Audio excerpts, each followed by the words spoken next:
श्री स्वामी समर्थ। प्रत्येक सण आपण वेगवेगळ्या सजावटीने साजरा करत असतो। प्रत्येक सणाला आपण त्यामध्ये थोडीशी सजावट केली तर आपल्या मनालाही खूप पूरक वाटतं आणि आपल्याला खूप शांतता आणि समाधान जाणवतं। तर प्रत्येक सण आपण वेगवेगळ्या पद्धतीने साजरा करत असतो, त्यामध्ये थोडीशी सजावट देखील करत असतो। तर त्यातलंच एक म्हणजे महालक्ष्मीचं व्रत। तर महालक्ष्मीचं व्रत उपवास करताना आपण महालक्ष्मीचा जो कळस असतो, जो कलश सजावट करतो, तर कलश सजावट करत असताना आपण त्याला वेगवेगळं डेकोरेशन करतो, परंतु शास्त्रोक्त पद्धतीने आपण काही गोष्टी वापरून जर हा कलश सजवला तर नक्कीच महालक्ष्मीची कृपा आपल्यावरती होईल। तर त्यासाठी आपल्याला काय करायचे, तर अगदी साध्या सोप्या पद्धतीने मी कलश कसा सजवायचा ते आज तुम्हाला सांगणार आहे।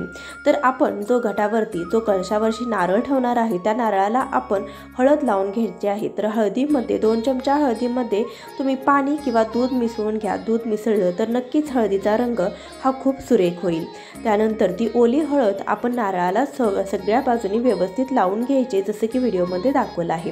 त्यानंतर थोडीशी हळद आपण गाळणीच्या मदतीने नारळावरती अशी थोडीशी हळद आपण पसरवून घ्यायची। यामुळे ओल्या नारळावरती अशी जर हळद आपण पसरवून घेतली तर अगदी छानसा नारळाला आकार येतो, नारळाला छानसा रंग तयार होतो।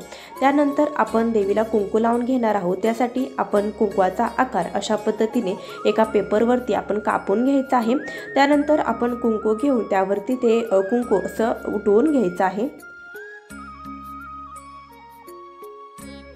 इथे आपला नारळ तयार झालेला आहे। तर यानंतर आपण कलशाला धागा गुंडाळून घेऊया। तर कलशाला वस्त्र आपण घातलं जातं, ज्या वस्त्राला जानवं असं देखील म्हटलं जातं। तर हा सुती धागा मिळतो, तर कोणत्याही पूजा भांडाराच्या दुकानात तुम्हाला हा सुती धागा मिळेल, ज्याला जानवं असं देखील म्हटलं जातं। तर हा धागा घ्यायचा आहे आणि व्हिडिओ दाखवल्याप्रमाणे पहिल्यांदा आपण कळशाच्या गळ्याशी हा धागा गुंडाळून घ्यायचा आहे आणि व्हिडिओ दाखवल्याप्रमाणे तिरकस हा धागा आपण एका बाजूला गुंडाळत पूर्ण आपण जो तांब्या आहे तो फिरवत हा धागा गुंडाळायचा आहे। थोडा वेळ धागा गुंडाळल्यानंतर नक्कीच ते विरुद्ध दिशेला गुंडाळला जाईल आणि व्हिडिओ दाखवल्याप्रमाणे तुमचा धागा गुंडाळून होईल।